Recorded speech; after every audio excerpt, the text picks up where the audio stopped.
The Chicago Bulls lose their second overall Summer League game, losing their first in Summer League play. And now many people are continue to being worried about Dalen Terry after seeing his up and down play in Summer League. Julian Phillips finally signs his rookie deal. We're going to talk about those things, plus dive into the mailbag right after this.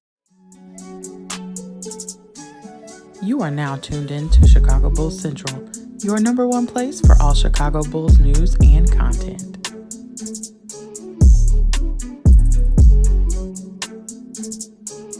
What's going on, Bulls fans? Welcome to another episode of Chicago Bulls Central, your number one spot for everything Chicago Bulls related. I'm your host here, Haize, and right off the top, you can follow the show at Bulls Central Pod on every social media platform that we happen to be on. But let's go ahead and jump into the content for today. First up, the Bulls lose their second overall Summer League game, not playing game, Summer League game, and it's Dalen Terry continues to show some positive flashes, but that shooting has not been an overall good thing for Dalen Terry in the Summer League, and it has prompted for a lot of Bulls fans to be concerned about Dalen. We didn't get to see any, really, of Dalen in anything meaningful last season outside of a couple of games, and Bulls fans are really looking at Dalen, hoping that he's going to earn a role this season, and Summer League was kind of the first step to that. And when you look at Dalen Terry, the numbers themselves look good. 17 points, 3 assists, 2 rebounds, 2 steals. Solid points when you just look at it in that vacuum. But he was 5 of 21 shooting for 23% overall. The three-point shooting, not terribly bad, but not anything exciting either. He goes 3 of 9 for 33% overall from the field there, 4 of 6 from free throw. But Dalen Terry, one thing that you can tell with Dalen Terry is that he needs to go through the mistakes. That's just it. And that is what has hurt a lot of our young players, is they have not been able to go through the mistakes, and Dalen needs to go through that in Summer League. He's going to need to go through that in preseason. Hell, he's going to need to go through that when the regular season and the lights are on the big stage. You have to go through mistakes. It's called growing pains for a reason. And Dalen, and that's the one thing, with this team and player development, like, yes, there's a lot of the development that's done in practice. There's a lot of development that's done in the offseason. There's a lot of development done that we don't see. But you need to go through those game reps to get those developmental reps at the NBA level so you can acclimate to the speed of the game, to the strength of the game, to those type of things. And with everything that Dalen's going through now in Summer League, yes, he needs to go through those mistakes. He's going to have to go through those mistakes as well at the NBA level. That's just what it boils down to. You cannot consistently expect every player to develop if they're not getting those reps. And that's what this has really been about for Dalen Terry. Not to make an excuse for it or anything like that. You can tell he has the green light to do almost anything he wants. In the first Summer League game, they used him as a point guard. That had some mixed results as well. This game, he almost shot it, in most of the first possessions in the game. Went through those growing pains as well. But the things that we knew about Dalen, right? The defense is there. We heard about after the first Summer League game how he asked to draw the bigger defensive assignment, right? Dalen Terry's defense and energy are going to be things that get him on the court, in transition, especially coming off the bench. That scoring, he's going to have to work himself into rhythm with that. And we actually have a voicemail on that a little bit later that I'm going to dive into that a little bit more. But I think we're seeing what we're noticing from this, if we're going to take anything away from it, good and or bad, right? And I've said it on yesterday's episode as well. You can only take so much out of Summer League play because of the nature of the type of game it is. But I do want to be clear here. There is reason for concern as well. There just is. A player coming out of their first year in the NBA, being on an NBA team, going through the NBA workouts and still practicing with the team, you expect them to kind of come in with a little bit more poise. Yes, he was one of the least played rookies at his draft position in NBA history. I think he was the least played rookie at number 18 overall in NBA history. The game still has to slow down to him. And one thing that we're noticing is that if Dalen Terry is going to make a name for himself initially, especially on a team with Billy Bubblegum Donovan, it's going to have to be defensively. That is where he's going to have to make his name for himself and let the other things come to him. Earn those reps. Earn those assignments, right? So we'll see if Dalen can do it. I'm not overall down. I told you guys, not too high or too down on what anybody does in NBA Summer League, right? And that even goes to like a Javon Freeman Liberty who had a big game. Like, I'm not too high on it. It's Summer League. Yes, he's scoring, but Summer League scoring points ain't going to mean nothing to me. But, he did look good in it. 9 for 15 from the field. He leads the team of scoring in 24 points. Also chips in 6 rebounds, 5 assists. Javon Freeman Liberty looks good. But it's summer league good. So, while I would like to see him get a camp invite, while I would like to see him on the Windy City Bulls, I'm not going to make the knee-jerk reaction to say, oh, we need to get this guy on the roster now, because it's still summer league. No matter how bad or how good you look, it's still summer league. Nate Darling looks pretty good as well in this one. Julian Phillips.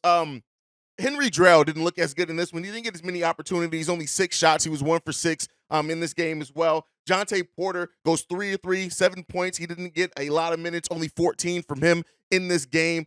So, overall, it's still, summer league is still fun. It's fun to watch. It's fun to take in. If you have the right mindset for it, right? I'm not looking for, a player to show me that they're the next up in summer league per se, but it is what it is. Now, with that said, Julian Phillips did officially sign his rookie scale deal. He actually played in this game. We had a scary moment where Justin Lewis looks like he twisted his ankle. Shouldn't be anything too serious. So, anybody who's worrying that he is going to suffer another, serious injury like he suffered last year, in practice before, he even really got a chance to play at the G League level. But Julian Phillips, 24 minutes in this game. He chips in 4 rebounds in this game. Nothing really only 2 points scoring wise, 1 block as well. But one thing that you did notice from this, that dude is athletic. And listen, I know he's 6'9", I think, but he looks a lot longer than that. At least he uses his length. Well, that's what she said. Whoa. Just show me some things, right? I want to see how it goes, especially if Justin Lewis is going to be down. I'm sure Julian Phillips may get that start in that next game. But I'm glad that he signed that rookie deal. I'm glad he's actually playing. The Bulls can get to take a look at him. Like I said before, if he is going to get a chance at the NBA level, I think it's going to come via his defense. His defense is going to have to be on point for him to really get in those games. We'll ultimately see if he does get that. Now, the Bulls still have yet to get their disabled player exception, as I say it right for the first time, probably since I started talking about the DPE. Since still hasn't been approved. We'll see what the Bulls do with it. Like I said, it's still a highly likely scenario that the Bulls may not even use that into the trade deadline. But I know a lot of Bulls fans are asking that, as well as Orlant Bitum. Here's what I'll say. He is not on the Summer League team. Does not mean that he still may not be on the team. The guy's a pro. The Bulls very well may say, we don't need to look at you in Summer League. I know it was kind of expected, and initially when the rumor came out that he may be on this Summer League roster, I've been seeing a lot of you guys ask about it, but he's not on it. We'll see what happens. And it may very well may be that maybe he isn't even on a 2-way contract. Maybe it ends up being an actual contract with the rest of the mid-level exception that we have. There's a lot of questions around that. We'll see what happens with Bitum. I like this tape. I like what we saw in him. I like his potential, especially as somebody who can, put the ball on the floor, score, and stretch the floor. But we'll ultimately see. I just wanted to give that update. I saw a lot of you guys ask about it in the last, 24 hours or so. But let's go ahead and get into the mailbag. It's the weekend, so this episode is mainly built around your voicemails. Let's get into this first one. This one's from KB. What's up, Haize? KB, man. How you doing? Hope everything is well. I got a chance to check out the Summer League game yesterday, finally. I like what I saw. Couple players that stood out to me. I liked it, Michael Porter Jr.'s brother. I liked it, him as a power forward. He needs some brushing up, of course. I liked it, that little point guard, the Santos. He looked real good. I see Dalen Terry coming along. I think point guard, it was win championships to me. I think that's the way to go, is to get it. I think we need another point guard. Ayo Dosunmu, whatever. I hope we keep the Santos around and Porter Jr. I hope Billy don't do that, not playing his players this season. We'll see. That's what he's used to doing. But anyway, I just want to get that in right quick. Thanks for the time. Peace. Jonte Porter is absolutely, he was a standout in that first game. Not so much the second game, but I do think he was a standout, and we may be seeing our Windy City Bulls in the G League next season. And by the way, as I mentioned that, I've been kicking around an idea, right? And for those that are still around, I want to ask you guys this.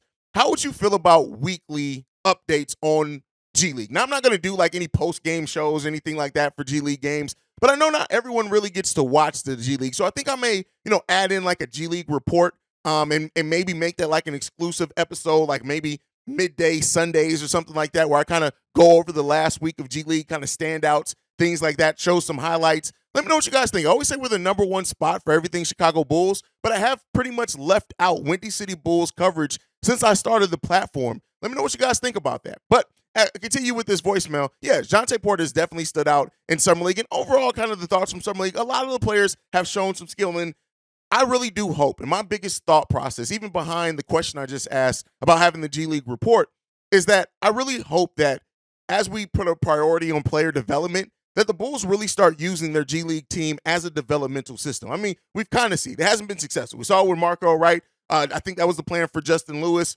maybe the plan for Adama Sanago as well. And, just, other acquisitions that the Bulls make, and maybe even if they can turn, right? If the Bulls can turn their G League affiliate into a development system where you're developing role players, right? A player that may actually be able to play a role for the actual Chicago Bulls for 1 to 2 seasons or whatever else, that you get the most value out of that, right? That's how, like, Alex Caruso came up, things like that. So, just let me know. It's a thought I'm kicking around. Let me know what you guys think on that. But yeah, Summer League play has been pretty cool.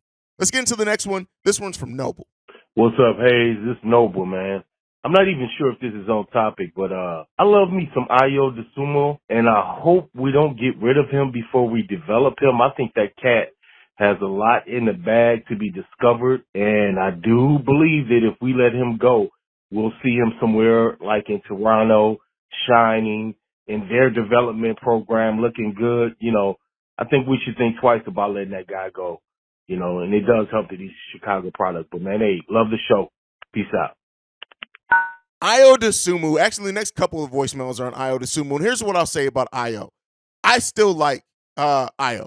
We like to the point we can't let him go before we develop him. And, I mentioned something the other day. I had a video on the Toronto Raptors reportedly being interested. And a Raptors fan actually commented on it and, was singing praises of the Raptors development system and named a player and this player and that player. And I was like, you know what? You're right. And I wish we had that to say here about the Chicago Bulls, right? I really wish that we had a developmental system where we can say, hey, listen, it's cool. They got some things that are wrong, but we're going to develop and we can trust that. We don't have that. We don't trust this team to develop a goddamn thing, and that's scary. But Ayo Dosunmu absolutely still has potential.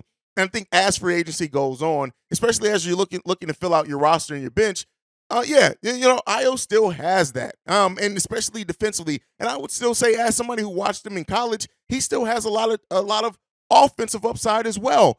It's just, are we using the best of that offensive skill set, right?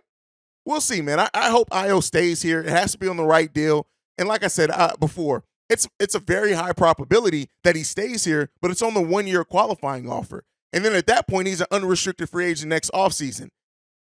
And I don't know if I necessarily see the Bulls retaining him if he hits the true open market, especially if he gets a chance to shine next season. So we'll ultimately see what that means. But let's get into this next voicemail. This one's also on Ayo. It's from the 630. Hey, what's up, Haize? So I wanted to run this by you, something I was thinking about. So it's been a lot of talks. It's two things I was thinking about. It's been a lot of talks about Ayo Dosunmu and, other teams reaching out, other teams interested in him like the Raptors, right? And if the Bulls, I guess, match that offer sheet, if they don't match the offer sheet, I believe he can, go to another team, or the Raptors trying to pursue Ayo, right? And it's a lot of Bulls fans saying, Ayo had a down year. We could get some fans like, hey, we should just, trade him and let him walk or whatever, or let him go because Ayo could decide to walk. But my thing is I think we need to step back and really realize, okay, Ayo had a down year, right? And a lot of people are like, hey, Kobe actually performed good. I'm of the mindset, I really think that Ayo actually has more potential than Kobe. Because if you think about it, Ayo made all rookie second team his first year. Kobe didn't do anything like that. I know he had some injuries, but look at the potential there. His defense is better, and obviously he got to improve his reestablish himself next year. But I think that's one issue. I don't think they should get rid of Ayo. I actually think Ayo is a more reliable piece going forward than Kobe, because Ayo was starting at one point. I know Kobe started, but Kobe is like a bench player. And I think the other issue is when it comes to player development, as much as I love DeMar, I think that I don't think the Bulls should ultimately resign him, because I think that him being on the team hinders the player development. It hinders what we want to get Patrick Williams to. We want Patrick Williams to, most people want him to live up to the 4th overall pick. The potential is there, but I think that in order for I think T-Mac was once saying not T-Mac, Amon Shumpert once said when it comes to young players, if you want them to be like get their confidence stuff, you gotta put them in a position to where like I can go out there, I can get 20 shots a game. Okay, my confidence stuff, and you keep building it. But the issue is if most of the offense predicated through our two ball dominant guards, then like how we gonna see the development from IOP Will and Dalen and all our other young players? I don't know. I just think that we should keep Ayo. I think we shouldn't get rid of him. I think that they're gonna have to like retract DeMar's offense so other players can get maximized, but or their potential can get maximized and we can see some development. Let me know what you think, Haize. Who has more potential, Ayo or Kobe White? This is a question that if you asked me at the end of last season, I would have had a different answer. If you asked me in the middle of last season, I would have had a different answer. If you asked me now and then asked me 2 weeks from now, it may be a different answer because they both have tremendous upside. I think when you look at Kobe, he has the upside, especially scoring-wise and what he's already shown as far as growth defensively, that type of player gets paid. I think ultimately what we know and see in the NBA, and I'm not saying I agree with this, I'm just analyzing what we see. If you are a great defensive player, teams feel like they can replace you. And I don't know how correct that is anymore, but you even look like Alex Caruso. The Lakers really thought that they were going to be able to just replace him. That's why they let him walk away. And then some could say that maybe they eventually did with Austin Reeves, but you see they now paid Austin Reeves. But I think what we're seeing in the NBA, not to say the defense doesn't matter because it absolutely does. I'm a defense guy. I love people who are dogs defensively. I like how they go out and go about their business. I love seeing people who make their name on the defensive side of the ball. But I think what we're seeing in the NBA is that if you are a defensive player that has some offensive potential, the NBA teams look at you and say, we can find another tough defender. But this guy who has the potential to go off for 20 points, we don't know if we can find that. Let's go ahead and give that guy the money. And I think that's maybe what Ayo is seeing and experiencing. Now, as far as the bigger upside overall, man, it's tough. I want to give you a straight answer on that one. I would probably still say Kobe, and potentially for me, because of, yes, the scoring, what he's shown defensively. I actually think that gap between them defensively is closed enough to where, Ayo's still the much better defender and projects to be the much better defender over his career. But I think that gap in what we saw from Kobe, if that's going to be sustained, when you pair that with the offensive upside, when you pair that also with the passing ability, the ability to get to the rim, I think I have to go Kobe right now, but that does not mean that I'm like saying that Ayo has no absolute potential at all. That is not what I'm saying. I just kind of, I guess I'm leaning towards Kobe right now, and it may be recency bias. I can admit to that, but I think I would have to lean towards Kobe right now. Now, as far as the player development on this team, like absolutely. There's no question about that. There's no rhyme, reason, excuses. Our player development has sucked the last 5 to 6 years, and that includes the Jim Boylan era, right? It has not been good. We brought in the head of player development. It's going to be a couple of years before we really see if that works. I think some, Bulls fans may have the hope that we're going to see that immediately, and we're going to see, Dalen's going to now come in with an improved shot because we got Peter Patton as our head of player development. It could take a minute before we start seeing the rewards of that, but to see the rewards, it means that you have to keep and invest in the young players that you have now so that we can see how the development works over a season, 2 seasons, things like that. So let's hope that our player development is something that we can eventually start boasting about, because right now, no, it's lacking big time.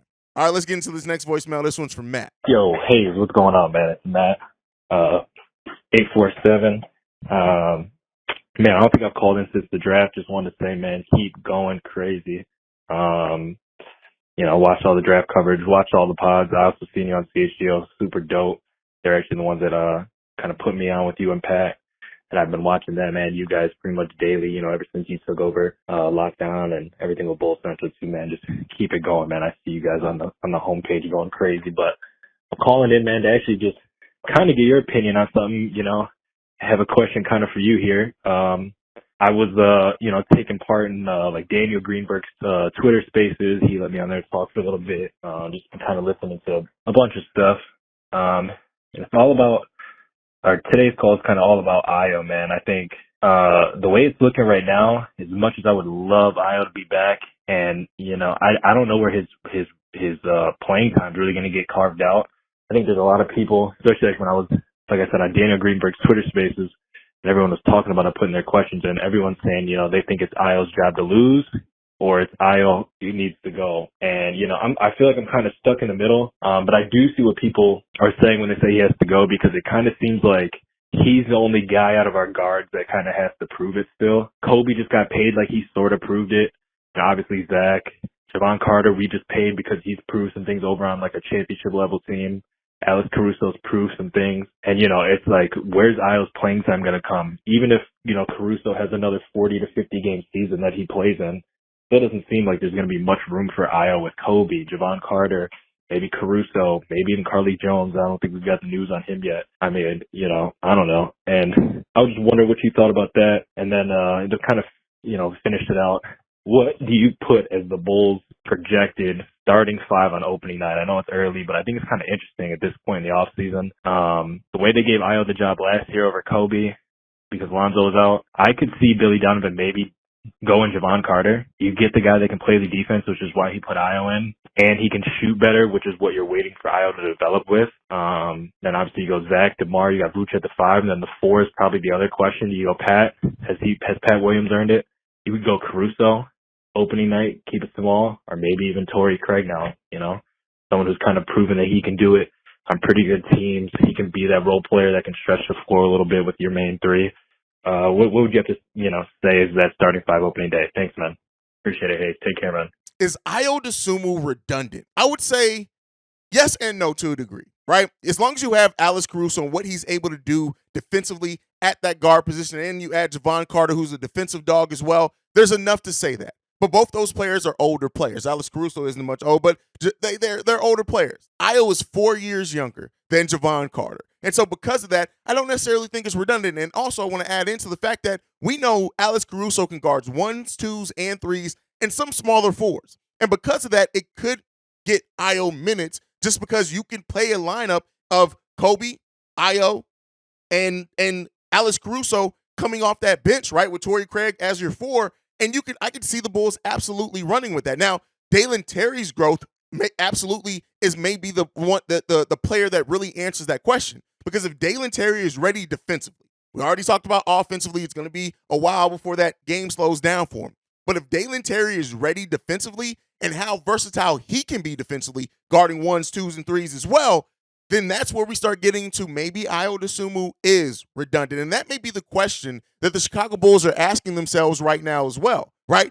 Is Dalen going to be ready? They may be reviewing what they saw from him working out. They may wait, Ayo would have to be signed by training camp, but that may be the question that the Bulls are asking. We have Alex. We have Caruso, I should say. We have Carter now. Kobe White has made leaps defensively. If Dalen Terry also is coming in defensively and they feel like he's ready to go and guard players right now and give them something, that's where you may get into the area where the Bulls, right or wrong, may look at Ayo Dosunmu being a redundant piece. That's what I'll say. Now, you have some Bulls fans that also say Alex Caruso is redundant. Don't agree with that, but that's the kind of the question there. Where will the playing time come from? I think I answered that in the fact of because you can play Kobe, Caruso in multiple different positions, and Ayo to that matter, there could absolutely be with that. Now, as far as starting 5 on opening night, I've been vocal about this. Javon Carter, Zach LaVine, DeMar DeRozan, Patrick Williams, and Nikola Vucevic. That's what I think the starting 5 is going to be. It could be Kobe instead of Javon Carter, absolutely, and we'll end up seeing. But that's kind of the starting 5 I'm expected to go with, much like for the reasons that you gave. You need a defender who doesn't necessarily need a bunch of shots, I think, when you're having DeMar and Zach out there. And because of that, I think Javon Carter fits that bill, and you allow Kobe White to really come off the bench and just do everything that he can do and really have the ball in his hands even more by him coming in the 6-man role. So that's what I think. We'll see. All right, let's get into this last voicemail for the day. This one is from Michael Korn. Hey, Haize, what's up? Michael Korn here. I actually caught your show on Bleacher Report today. Good to see you there. I would like Bolt Ball. I like how you analyzed his game and everything. But I just figure, wouldn't he be someone you would throw on like Chet Holmgren or Wemby or so, the same like body type if that would account for anything. But I love what you said, and you may have coined a new phrase. You, said that like, yeah, you have to consider like Billy Donovan, and you said, the Billy Donovan of it all. So I loved it. Manute Bol, I did see him play once, 76ers Houston game. Before the game, I went down to courtside, just to see how tall this man was. I swear, his waist was probably, taller than me. And, anyway, Love the show. Have a good week. I hope the Bulls sign Ayo as well. Call me a homer, but I think you keep him, and you never know if someone goes down. He's good to have on the bench. Have a good one. Bye-bye. Now, Michael, I don't know if you meant Bowl or Manute Bowl in that one. Like, either way, both extremely tall individuals, but if you were talking about his father, hey, listen, I can only imagine. I see the tape of this guy, and it's just, he looks like he's ridiculously tall. Now, as far as the Billy Donovan of it all, here's what I'll say. It's a big part of it. Like, the Billy Donovan part of this roster, when you look at anything, how players are going to be used, utilized, adjustments, everything, it really comes down to, yes, we have added players that help the Bulls in the margin areas. But do we trust Billy Donovan to use them to help in that area? That's one of the biggest questions. And I guess ultimately we'll see. We'll see opening night. We'll see over the course of the season. Billy is here for a long time.